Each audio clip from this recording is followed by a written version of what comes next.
रात के 3 बजे अस्पताल के गलियारे में सन्नाटा था। हवा इतनी शांत थी कि अहान को अपनी सांसें भी गिनती सुनाई दे रही थीं। वह अपनी दादी के कमरे की तरफ जा रहा था, जिसकी टूटी हुई टांग का इलाज चल रहा था। हॉलवे की फ्लोरोसेंट लाइटें एक भयानक तरह की बज़ पैदा कर रही थीं।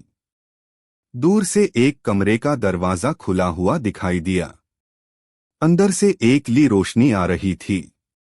अहान को लगा शायद कोई नर्स भूल से दरवाजा खुला छोड़ गई है। तभी उसने कमरे के अंदर से एक गीत सुना।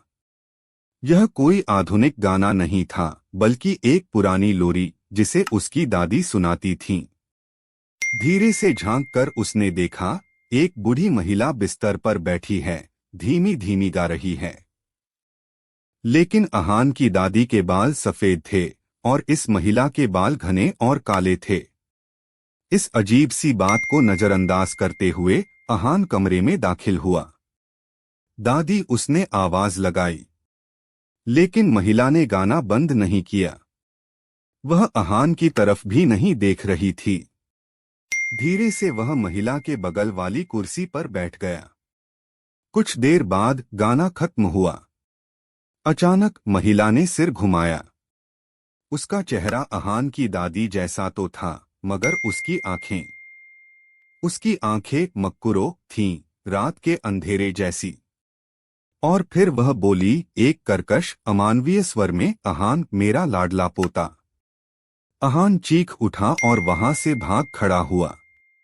वह अपनी दादी के कमरे में जा पहुंचा और दरवाजा बंद कर लिया। पूरी रात वह सहमा हुआ बैठा रहा, दादी के कमरे से आने वाली किसी भी आहट को कान लगाकर सुनता रहा। सुबह डॉक्टर ने बताया कि रात में ही अस्पताल में अचानक बिजली चली गई थी। उन्होंने ये भी बताया कि उसकी दादी की तबीयत में अचानक सुधार हुआ है। लेकिन अहान जानता था कि रात को हुआ कुछ और ही था। वह अस्पताल के गलियारे की उस ली रोशनी और उन मक्कुरो आंखों को कभी नहीं भूल पाएगा।